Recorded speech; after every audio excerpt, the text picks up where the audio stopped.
second grade friends. Today we're going to be learning about how the Cheyenne people made decisions, solved problems, and what they believed in. Let's go over our I can statements for today.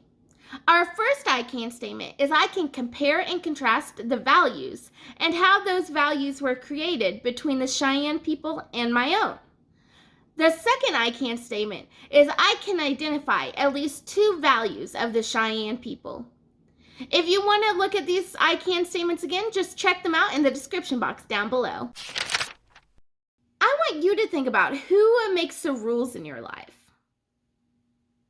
That's right, our parents, the government, and even our religious leaders like priests and pastors help to create the rules that we follow. The Cheyenne people were led by a council of 44. These were 44 men from the tribe that were chosen to lead them, and the council itself was led by 4 called the Old Men Chiefs. They helped to solve problems, make decisions, and were religious leaders. If there was ever a problem between two people, or maybe a problem with another tribe, they would help to solve it. They also set the religious schedule for ceremonies and things like that. Whew, they did a lot. The Council of 44 did the jobs of our government, judges, and religious leaders. The Cheyenne people really valued their opinions. Now, I have a question. When your family's trying to make a decision, do you always agree? Do you think our government always agrees on what they should do? What about when you and your friends are deciding what to play? Do you always agree? No, we don't always agree. But the Cheyenne people really valued something called harmony. Harmony means that everyone gets along and agrees on something. So when the Council of 44 were trying to make a decision, they all had to agree on that decision. That's not like what we do here. In the United States, we value what's called democracy. That means that we all get a chance to voice our opinions and vote, but we don't always agree. We decide to do something based on the amount of people who want to do it. So if there are more people who want to do one thing instead of the other, we're going to go with what the most people want to do. And that's okay that the Cheyenne people did it differently.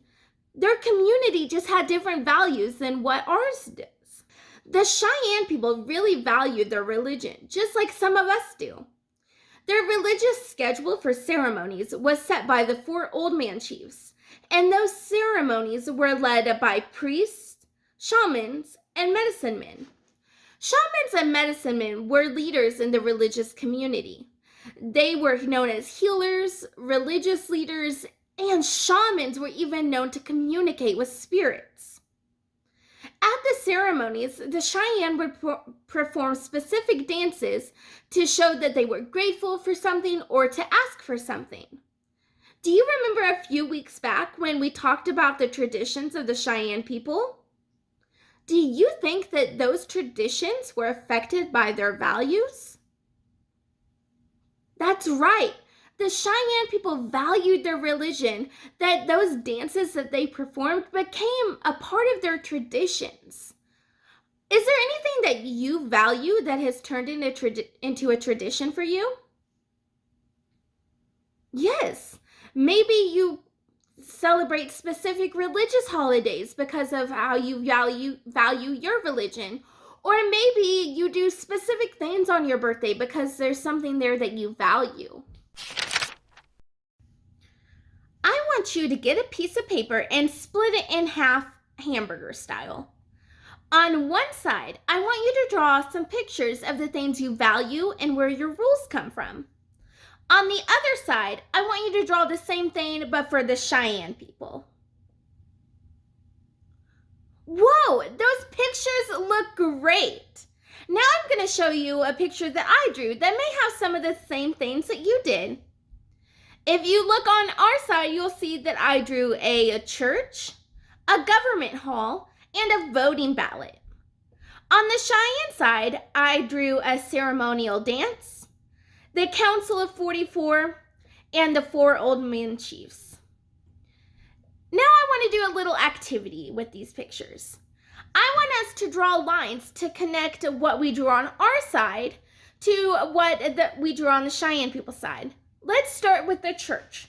What would this connect to? That's right.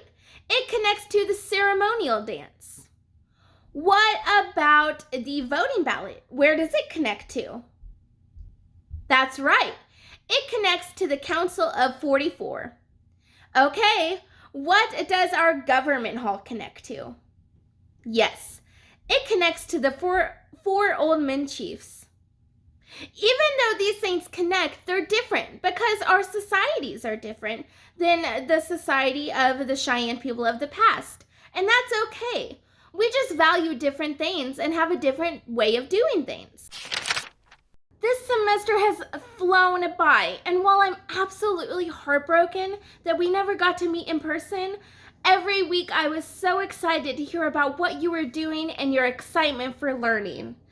Even though we didn't meet, I know you're all gonna do amazing next year in 2nd and 3rd grade. To the parents, I would just like to say thank you. Thank you because without you, this would not be possible. Thank you for helping your students to learn at home and supporting them as they go through this journey with us. I do have one more learning opportunity for you, friends, before I go. I want you to create a dance to show something that you're thankful for.